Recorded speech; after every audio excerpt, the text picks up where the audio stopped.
Hello everyone. आज आपण आपल्या टॉपिकला पुन्हा सुरू करतो आहोत. आपण स्टेजेस ऑफ द सूट्स पाहत आहोत. या स्टेजेस ऑफ सूटपर्यंत आपण रिटर्न स्टेटमेंटपर्यंत आलो होतो. WS फाईल करतो डिफेंडंट. ओके, आता आपण पाहूया appearance of the parties. Parties कशा अपिअर होतात त्याच्यामध्ये. तर याच्यामध्ये पहा, तुम्हाला काय करायचं आहे तर यू शूड तुमच्या डोळ्यासमोर एक दृश्य आणायचं आहे की एक प्लेंटिफ आहे, एक डिफेंडंट आहे आणि प्लेंटिफ काय करतोय तर एक प्लेंट फाईल करतो आहे, ब्रीफ फाईल करतो आणि त्याच्या विरुद्ध आपण काय पाठवलेलं आहे, समोरच्याला नोटीस पाठवलेलं आहे, समन्स पाठवलेलं आहे for the calling of the other party.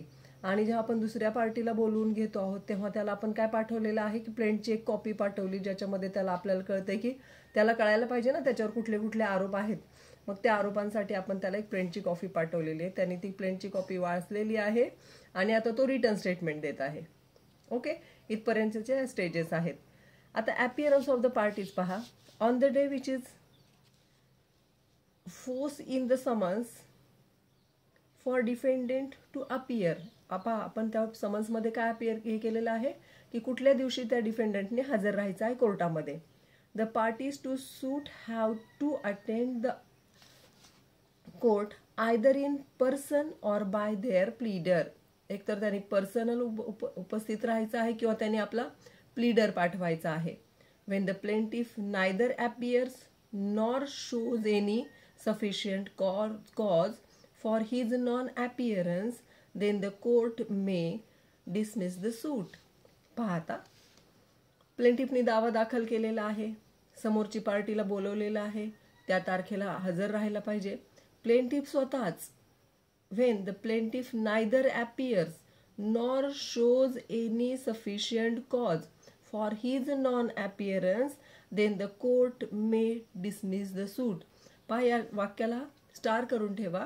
इथं पहिल्यांदा सूट डिसमिस होऊ शकतं जर समजा प्लेंटिफनी दावा दाखल केला आणि तो स्वतःच हजर राहिलेला नाही किंवा त्यांनी तसं सफिशियंट कॉज दाखवलेलं नाही की तो का हजर नाही, तर ऑफकोर्स त्याचं सूट डिसमिस होऊ शकतं. When the defendant who has been ordered to appear in person neither appears nor shows any sufficient cause for his non-appearance, then the court may proceed ex parte with the suit. पहा, when आता प्लेंटिफच्यासाठी काय, plaintiff जर हजरच राहिला नाही तर प्लेंटिफचं सूट काय होईल, dismiss होईल. पण जर डिफेंडंट हजर राहिला नाही, प्लेंटिफ हजर राहिला, तर मग मात्र कोर्टाला काय करता येईल, एक्स पार्टे दावा, एक्स पार्टे ऑर्डर करता येईल. एक्स पार्टी म्हणजे एकाच बाजूने निकाल देता येईल. And when neither plaintiff nor the defendant appears when the suit is called out for hearing then the court may dismiss the suit. Plaintiff आला नाही, डिफेंडंट आला नाही, तर ऑफकोर्स म्हणजे त्यांचे प्लीडर पण आले नाही, त्यांचे वकील पण हजर राहिले नाही, तर ऑफकोर्स त्यांचं सूट डिसमिस करण्याचा अधिकार कुणाकडे आहे, कोर्टाकडे आहे. पुढचा आहे पॉइंट,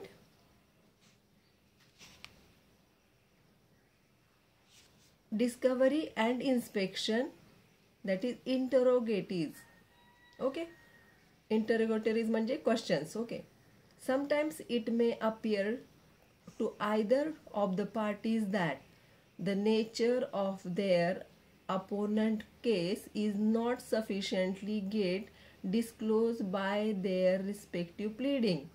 कधी कधी काय होतं, एखाद्या प्लेंटिफनी दावा दाखल केलाय पण ते नीटपणे उलगडत जात नाही की काय आहे नक्की case. And which with a view to understand and force the cause of his adversary of hearing, each party is entitled to know beforehand of the material facts which constitute the cause of opposite party, case of his opposite party, as well as he is also entitled to have knowledge of all those documents which are in possession of power of his opposite party and which are relevant to the issue in the suit. पाहता, discovery and काय करतोय आपण, inspection करतोय. कशाचं, interrogatories म्हणजे क्वेश्चन्सचं. पाहता, कधी कधी काय होतं, sometimes it may appear to either of the parties that the nature of their opponents case is not sufficiently get disclose. त्यांनी जो प्लेंट दिलेला आहे, प्लीडिंग दिलेला आहे, त्याच्यावरून त्या केसचा उलगडा होत नाही. आणि कधी कधी काय होतं पहा, and with the view to understand and force the case, face the case, कधी कधी तो केस फेस करण्यासाठी of his advisory of hearing, प्रत्येक पार्टीला समोरच्या पार्टीकडे काय डॉक्युमेंट्स आहेत, नक्की कशाबद्दल प्लीडिंग आहे, नक्की कशाबद्दल दावा दाखल केला आहे, हे जाणून घेण्याचा अधिकार आहे इथे. Okay.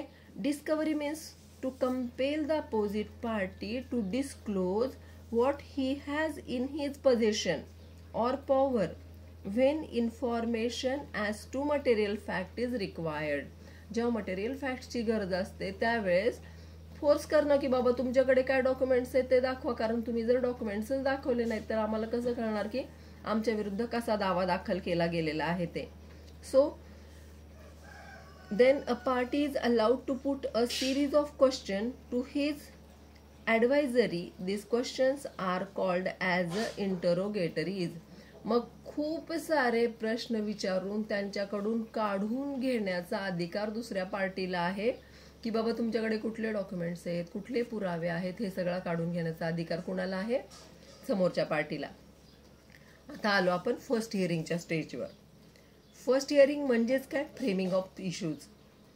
The first hearing of a suit means the day on which the court goes into the pleading of the parties in order to understand their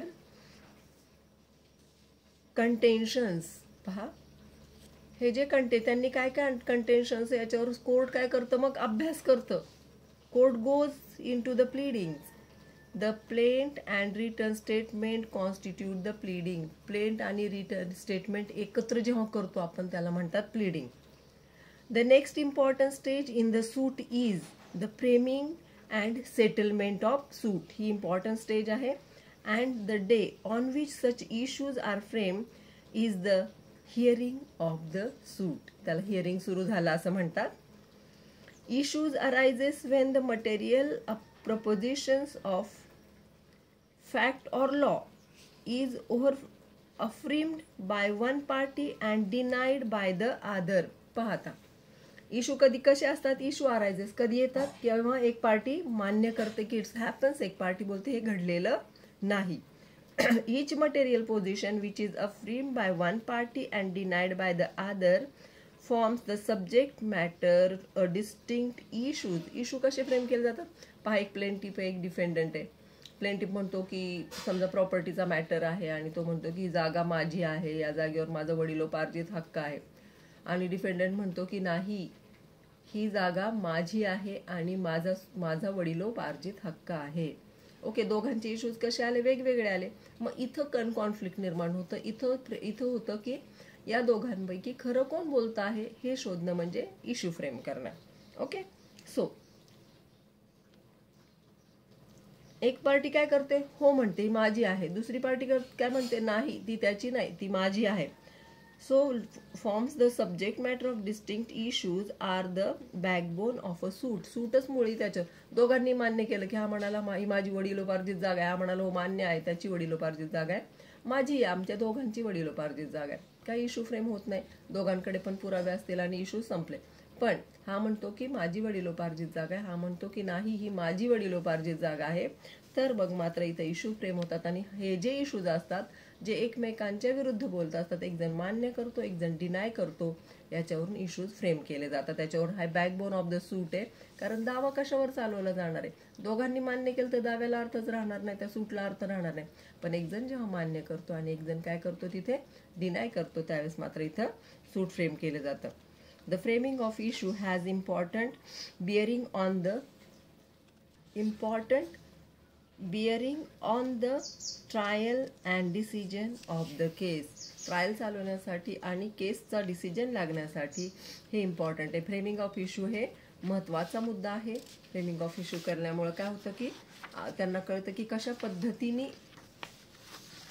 पद्धतीने केस चालवली जावी ते. ओके. आता पुढचा मुद्दा आहे तो interim orders, that is temporary injunction.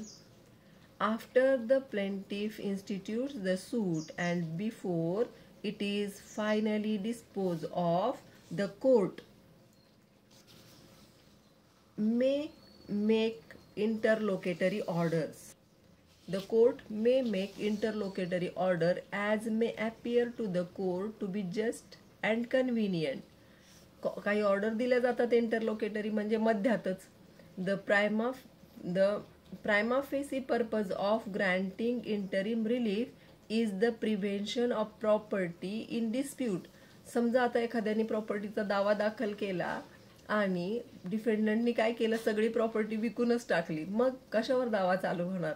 त्यासाठी काय केलं जातं, मधून मधून इंटरलोकेटरी ऑर्डर्स दिल्या जातात आणि ती प्रॉपर्टी सेफ केली जाते. It is the legal right and conflict claim of the parties before the court and adjudicated. Interim orders are necessary to deal with the protect the right of parties in the interval between the commencement of the proceeding and its final adjudication. पहा, जी interim order म्हणजे मध्ये जे orders दिल्या जातात त्याच्यामुळे काय होतं, property तर सेफ होतेच पण राईट सुद्धा अबाधित राहतात. They enable the court to grant such a relief or to pass such a order as may be necessary just or equitable. ते कोर्टाला काय करतात, ॲप्लिकेशन देतात आणि इंटरिम ऑर्डर पास करायला सांगतात की बाबा ती प्रॉपर्टी विकली जाऊ नये, त्याचा नाश केला जाऊ नये, ते त्याच्यामुळे आमचे राईट्स व्हायलेट होतात आणि मग ते इंटरिम ऑर्डर पास केले जातात. They also prevent any abuse of process during the pendency of the proceeding. त्या जागेचं किंवा प्रोसेसचं कुठलंही ॲब्यूज केला जाऊ नये म्हणून हे टेम्पररी ऑर्डर्स पास केल्या जातात. Temporary injunctions are the injunctions which are issued during the pendency of proceeding. Temporary injunction म्हणजे काय, तर प्रोसिडिंगच्या मध्ये जे काही ऑर्डर्स दिले जातात त्याला म्हणतात टेम्पररी इंजंक्शन. इंजंक्शन म्हणजे टू स्टॉप, इंजंक्शन म्हणजे थांबवणे एखादी प्रोसेस, की बाबा ती प्रॉपर्टी तुम्ही विकू शकत नाही.